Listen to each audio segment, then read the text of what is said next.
माझ्या वाढदिवसाची सुरुवात तर आज देवाच्या आशीर्वादाने झाली होती, पण मला माझा पूर्ण दिवस हा देवाच्या ठिकाणी घालवायचा होता. आणि वाढदिवसाचा पूर्ण दिवस देवाच्या ठिकाणी घालवणं म्हणजे खरंच खूप छान अनुभव असतो. मनाला एक वेगळी शांतता मिळते. गडबड, पार्टी, धावपळ यापेक्षा देवाच्या चरणी बसून नवीन वर्षाची सुरुवात करणं यासारखं समाधान दुसरं काहीच नाही. तर आज मी, खुशीचे पप्पा आणि आमची छोटीशी खुशी निघालो होतो गोदा घाटावर. घरातली सगळी कामं आवरून थोडंसं उशिराच निघालो. आणि तुम्हाला तर माहिती कुठे जायचं म्हटल्यास खुशी किती जास्त एक्साइटेड असते. पण तिथे पोहोचलो तर तेव्हा खूप शांत वातावरण होतं. मनाला खूप छान वाटलं.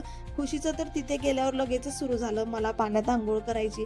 पण आज पाणी थोडंसं जास्त होतं म्हणून आम्ही फक्त पाय धुवून घेतले आणि तिथे थोडा वेळ बसलो.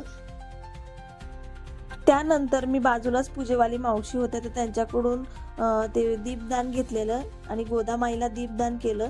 दिवा लावून पूजा अर्पण केली आणि मनापासून नमस्कार केला.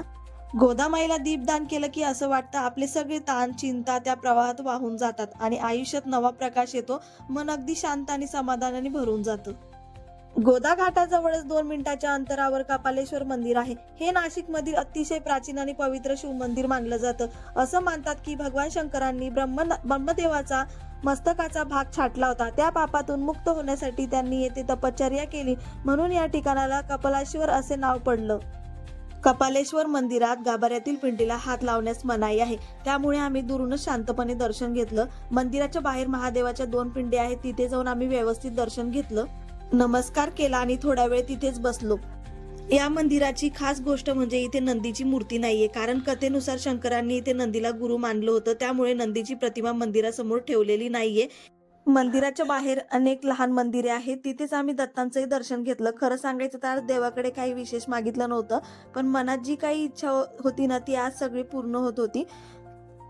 त्यानंतर देवीचं दर्शन घेतलं. तुम्ही बघू शकता देवीची किती सुंदर मूर्ती आहे म्हणून. समोरच लक्ष्मीनारायणचं पण मंदिर होतं, तिथे तुझं आम्ही दर्शन वगैरे घेतलं आणि मग त्यानंतर सुंदर आणि शांत क्षणांना मनात साठवून आम्ही तिथून निघालो.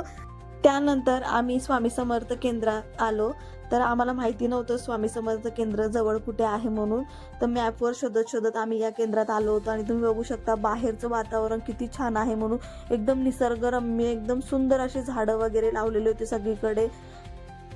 आज माझी स्वामी समर्थांच्या केंद्रात जाऊन दर्शन घेण्याची इच्छा सुद्धा पूर्ण झाली. काही विशेष मागितलं नाही, फक्त हात जोडून धन्यवाद दिले आतापर्यंत दिलेल्या प्रत्येक आनंदासाठी. त्यानंतर आम्ही घरी आलो.